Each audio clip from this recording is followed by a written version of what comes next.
TV Africa, mesdames et messieurs, bonjour et bienvenue. Il est bel et bien à Bamako, au Mali. Le chef de la diplomatie russe, Sergueï Lavrov, est sur le sol malien pour une visite de travail. Le ministre des Affaires étrangères russe a atterri à l'aéroport de Bamako ce 7 février 2023 à 1h39. Il a été accueilli par le ministre des Affaires étrangères malien Abdoulaye Diop. Une visite très attendue et qui suscite beaucoup de réactions sur le continent. Pour le professeur Franklin Nyamsiwa Cameroun, le Mali accueille un grand ami des Africains. Cette visite est bénie par toute l'Afrique et par la Russie. Elle est l'indication que le Mali fait partie des États africains qui sont considérés comme des pays amis de la Fédération de la Russie. Cette visite a aussi une très grande dimension symbolique pour toute l'Afrique en rapport avec la géopolitique et la géostratégique. Elle marque aussi l'accélération du processus de la naissance d'une Afrique décomplexée, a-t-il laissé entendre. L'activiste Egunti Béanzin a quant à lui pesté contre la France suite aux rumeurs de critiques de ce déplacement de Sergueï Lavrov. La France ne va pas décider ce qui est bon ou mauvais pour les Africains pour ses intérêts. Les Maliens reçoivent qui ils veulent sur leur territoire, a-t-il martelé. Pour les autorités maliennes de la transition, cette première visite du diplomate russe est un choix politique visant à élargir et diversifier ses partenariats. Depuis plusieurs mois, la Russie est devenue le partenaire privilégié du Mali dans la lutte contre le terrorisme et est très adulée par les populations qui, tout comme au Burkina Faso, brandissent les drapeaux russes lors des manifestations populaire. Lors d'une conférence de presse animée par les deux ministres, le diplomate russe a dénoncé les comportements colonialistes de certains pays occidentaux. Je vous propose de l'écouter. D'être conforme aux volontés des présidents, nous voyons la réaction des États occidentaux au processus, à l'évolution de nos relations et nous constatons avec regret que c'est encore une fois une attitude négative de l'Occident au principe de la parité et du respect mutuel. C'est aussi la violation de la charte de l'ONU et c'est aussi, cela reflète les approches néocoloniales et la politique de deux poids, deux mesures de la part des acteurs occidentaux. L'Occident, comme vous savez, promeut la conception de l'ordre basé sur les règles. Alors, ces règles, personne ne les a jamais apprises. Ces règles permettent de manipuler l'opinion publique dans leur propre pays et dans les pays de l'autre continent. Ils pensent à leur exclusivité, sur leur puissance, impunité, et c'est quelque chose qu'on voit partout dans la politique des Occidentaux, partout dans le monde.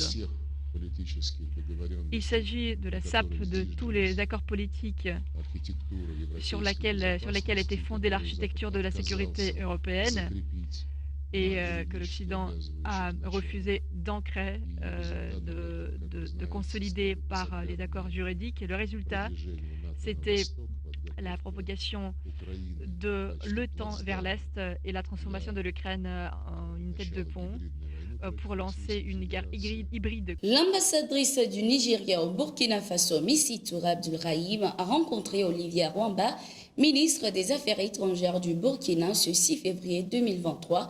Ceci dans le but de s'informer sur la réalité des faits concernant les allégations de tuerie de pèlerins musulmans par les forces armées burkinabées dans l'est du pays. Des allégations rejetées par la diplomate burkinabé. Nous avons une armée responsable, tout comme nos volontaires pour la défense de la patrie, qui sont sensibilisés au droit international humanitaire et au respect des tests et des consignes en la matière. Pour le moment, aucune information concrète ni élément n'a été enregistré sur le terrain qui prouve la véracité des faits, a déclaré Olivier Rwamba.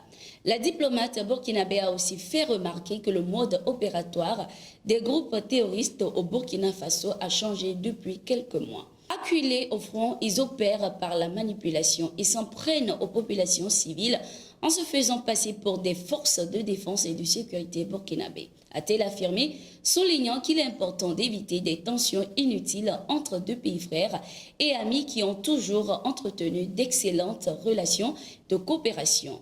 Au terme des échanges, l'ambassadrice du Nigeria, Missy Toura Abdourahim, a exprimé sa satisfaction et promis de rendre compte du point qui lui a été fait aux autorités nigériennes. Dans un communiqué publié ce 6 février 2023, le président du Nigeria, Muhammadu Buhari, a déclaré avoir été informé de la mort le week-end dernier d'un certain nombre de pèlerins musulmans nigérians alors qu'ils se rendaient à Kaolack au Sénégal lorsque les bus qui les transportaient avaient été attaqués au Burkina Faso. Il a indiqué que les Nigériens ont été sélectionnés au hasard sans aucun interrogatoire et abattus de sang-froid, en précisant que le nombre actuel de victimes est de 16 morts, tandis que certains véhicules et leurs occupants n'ont pas encore été retrouvés.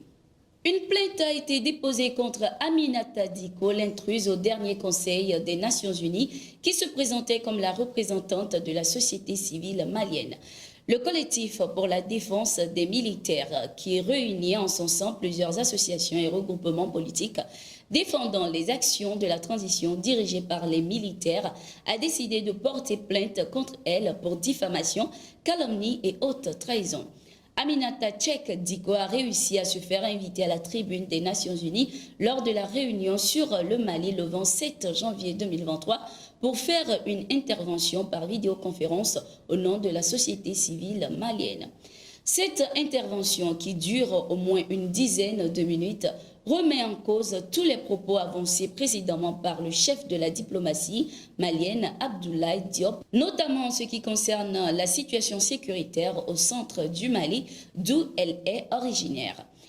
Elle a accusé les forces armées maliennes de viol d'exactions contre les Peuls, entre autres. Son discours aux Nations Unies a été mal accueilli par les autorités de la transition et certaines organisations de la société civile qui jugent ses propos de diffamatoires et calomnieux.